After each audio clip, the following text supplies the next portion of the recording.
Is there something about being a man that makes it so tiring? From the day you are born till the day you die, you assume an office assigned to your gender. More often than not, you blend in, keeping up with the pressure of masculinity. With a lot of things garrisoned at each juncture of our lives as men, growing up is almost always traumatic. But does it always have to be? Men are like gladiators fighting for their lives, while the rest of the world watch on in amusement. Would you agree? If you could peep into the mind of a man, what would you see? A man is not supposed to do certain things. A man is not supposed to cry. A man is not supposed to express his emotions. A man is not supposed to talk, speak up. You understand? And it's daunting. It's annoying. It's appalling. It's embarrassing. I'm short of words to express how it makes me feel when I hear people and I see people think that way of thinking, that line, that men are supposed to be that way. If I were to talk about being a man, I would describe it as, having the weight of the world on your shoulders, wearing clothes of iron. You get that feeling like you're letting the world down, and so you always have to be on the move. You always have to watch out for everyone but yourself. That's what it feels like most times. It's almost like you're living your life for other people. It feels like a universal truth that the man is supposed to be the provider, so you have like these expectations you have to meet up to, and then just to be able to be a proper man and be able to fend for whoever it is that might need your help in the future. We oftentimes overlook the things that shape us as humans, like our orientation by the immediate society and the expectations of the same. Somewhere in that mix, we also bear the expectations from our own selves. That ultimately shapes our lives and experiences even as we grow. And that begs the question, what was growing up like for you? I would say it was not funny at all, because I had to leave my house at a very, very tender age, 13, start staying alone in the church and going to school and working at 13, 14. So growing up was not fun for me. I've always known that I was neurodivergent because I just didn't fit in somehow. And I think that would have been easier if I had like a masculine presence to help me through the emotional stages of my coming into manhood, because that was quite tough. Dad was always around, but at the same time he wasn't around. We fell into the same rat race that all men fall into, which is being the sole provider and running around to make ends meet, and then neglecting other part of day-to-day relationship with your family. So for me, growing up was quite tough, having 3 sisters, and being there for them while trying to figure out my own life. It was quite a thing. So yeah, the weight was crushing. The expectations from family, from my own siblings, from my own parents, it was a lot. People just expect you have it all figured out. They expect you have clarity. They expect you have vision. I'm not saying it's terrible to have these things, but sometimes you just don't know how to go about them. And so, yeah. My childhood was nasty. It was nasty in the sense that I was a very naive person in every sense of it. I lived for, the most ridiculous reason, which wasn't even toys or anything. It was actually my mother. There was this thing that was going on, so I just lived for she must be comfortable, she must be happy. One would say that was quite manly of you as a child, but no, I was going about it the wrong way, doing all these things, and that was from a very, very young age. So eventually, I don't know when exactly this thought came to mind, but I started to ask myself questions by myself, like, okay, what exactly is it I'm living for now? That was how I was able to go to 2 cases. This person that birthed me, I need her to be comfortable, which is not a bad thing, right? But now at the same time, shouldn't it be like the other way around? So growing up for me was quite interesting because I grew up around a lot of men. I had mostly uncles in the house, so I was so used to it that there are certain things that I saw that unconsciously I started adopting and taking as a norm. So it was a bit challenging for me because things will happen, I will be hurt, and I want to talk about it, I want to express myself about it, but I was told, hold it, take it in, you're a man. Don't you know you're going to be a man? You should not be doing this, you should not be doing that, you should say this, you should do that. And all these unnecessary expectations were placed on me. So it was really hard. In a world of differences, the only things we seem to have in common as different people are our ego and testosterone. Beneath the surface of our frames are different neurological pathways. That is what makes us unique as individuals. It would suffice to say that we deal with things differently, maybe as much as the spectrum of men there are, or even exponentially more. Over time, men have conditioned themselves to enjoy certain things that cater to their personalities, ego, interest, and sorts. We can call them coping mechanisms, and quite frankly, we all have them. Some find this in substances, people, places, things, concept, you name it. Perhaps you should ask yourself, how am I finding a balance? You should live in your head. Society will tell you otherwise, but that's the solution. Everything going on around you can be very overwhelming at times. Even if you feel like you have this pride, you have this confidence in yourself, you have everything, makes you just so thick, nothing can penetrate your skin. That's impossible. The reality is overwhelming. Except you create yours in your head, and then you live there, and everything outside that is just vanity that you have to attend to. Except the things that you let in your head, like your loved ones, things that you love to do, people that you actually love. You let them in there. Anything outside there cannot hurt you. Even if it puts a bullet in your heart, it will still won't hurt because it's not happening in your head. And when the lights go off there, they are off. You are wherever you are after that. So what I do to make a balance in between is, one, create a safe space for other men to share their emotions. I create a safe space for other men to talk. And I encourage them to talk. I encourage them to express themselves and not die in silence, because it's becoming it's becoming a norm that men just keep quiet, and deep down they're dying, they're hurting, they're in pain. And the thing is, they get broken and they cause havoc, they cause pain to other people. And hence the stereotype, men are evil, men are scum, to say. But the truth is, most of these men, those are the only things they have known, and they don't have any other place to go to. They have nowhere else to express themselves, because if they talk, yeah, man, you should not talk. So for me, I strike that balance by educating people, creating the safe space for people to speak, and questioning the status quo. You have heard the words, "Don't show weakness." It's become a phrase all men can boast that they have heard at certain points in their lifetime. This has made us hyper-sabotaging to ourselves. Taking on so much weight can be detrimental to the human mind.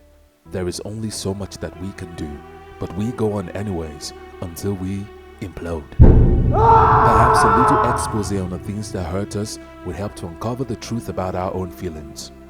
For instance, nothing hurts a man more than the feeling of uselessness.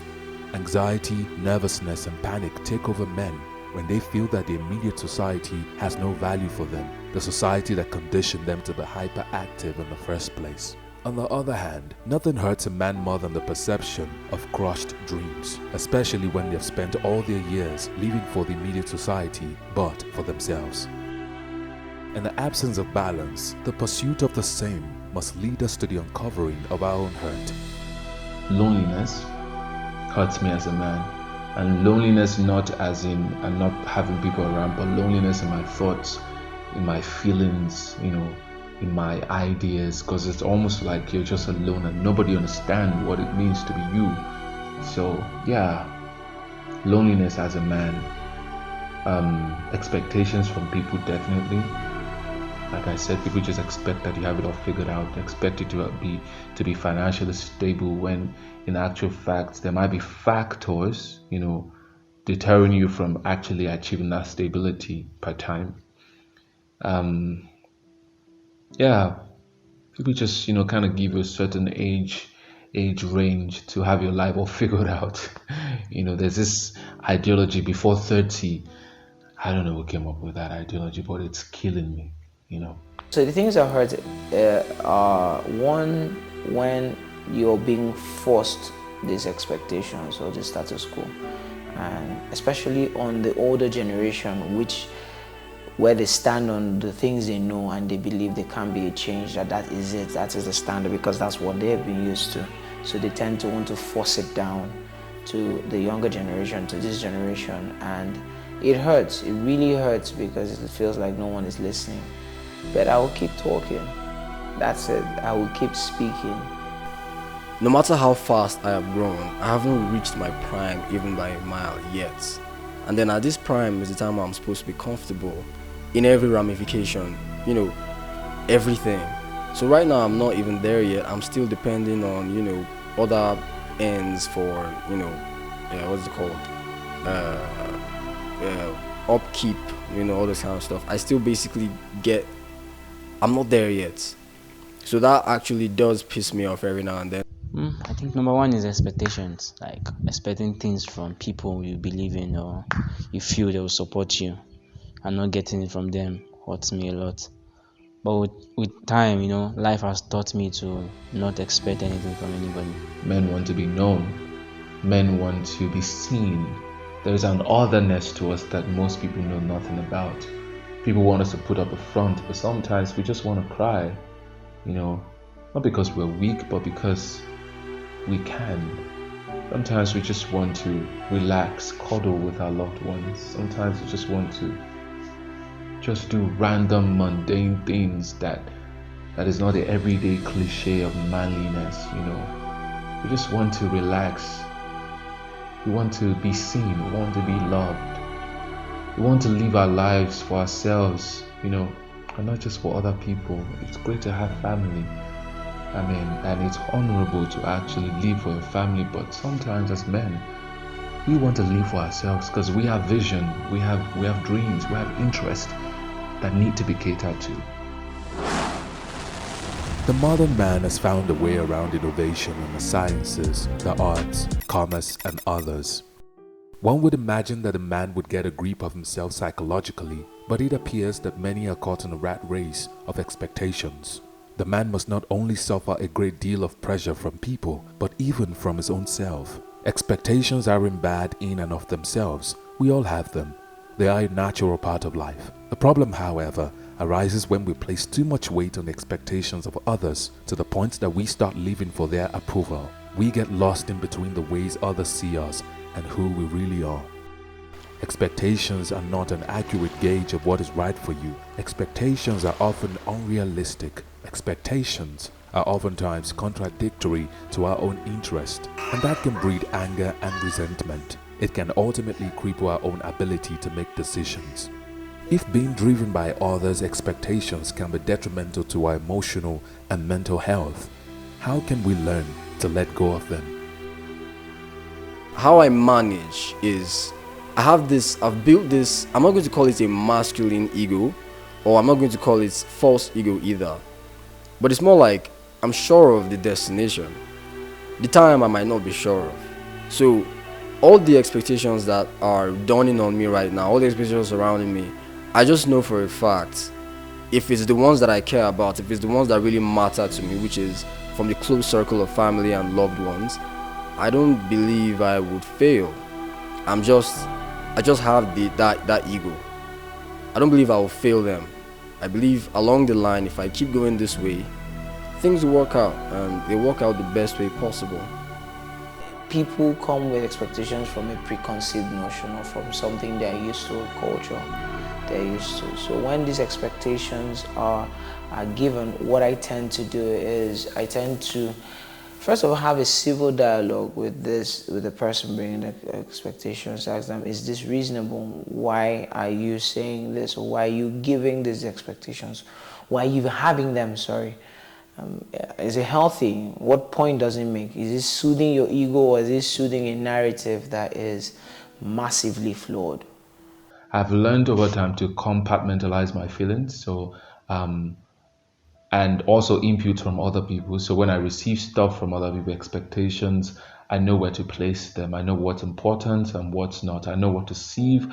I know what's useful for me and what's not. So over time, I've learned that not everything goes into me. I am at the gate watching what comes in. So expectations from other people, sometimes I take them, sometimes I don't deal with them because pressure not gonna keep us, I tell you. Ultimately, the key to letting go of the expectations of others is not fighting them and certainly not resenting them, but rather keeping them in their proper place. You can certainly benefit from the input of others, but not if it means squishing your inner voice. Living a life driven by a need for approval leads to inner conflict and ultimate depression. The more conflicted you are, the more afraid you become of expressing your real self. In order to cope with everything, most men drive their feelings deeper underground. It would seem that the best way to deal with a weighty mind is to put the societal expectations in perspective. Check your own expectations of others too. In the wake of mental chaos, men must strive for mental health balance. We must find the little things that make us happy as long as we're not hurting anyone and ourselves. Most of the things you don't think about are things that scare you the most, because even your brain has found a way to lock it up in your mind without you even knowing. And that's the anxiety of reality. So people might not know this thing troubles them, but I don't know. There's just the burden there that exists. What is real, what is not? What exactly do I live for? Which is a question people tend to go crazy asking themselves. What exactly do I live for? And what exactly am I living for with respect to something else that is not mine originally? These thoughts are heavier on men, because they're supposed to be the ones that have their shit together. But then they're like, eventually, if you're prospering in life, you're prospering going by the books, and you're not even sure if this is what you wanted to do before, but you just have to keep grinding. If you're not, it's because maybe you have an idea that is not prospering, and then you're like, what exactly is life? I'm very protective of what I feed my mind with, audio or visuals. I'm very careful with it. I keep my mind positive, I keep my mind sharp, I keep my mind excited. I feel myself with new and exciting things. This might be contradictory or sound weird, but I don't fill my mind with news, because 99% of the time news is bad, not good, mostly bad. So I don't surround myself with bad information or bad news every time. Another thing that I do to protect my mental space is have conversations, talk, and share, enlighten people, help other people be better. And my happy place is doing what I love. It might be the silliest thing, but I do it because I love it. I love games. I love video games. I love simulation games.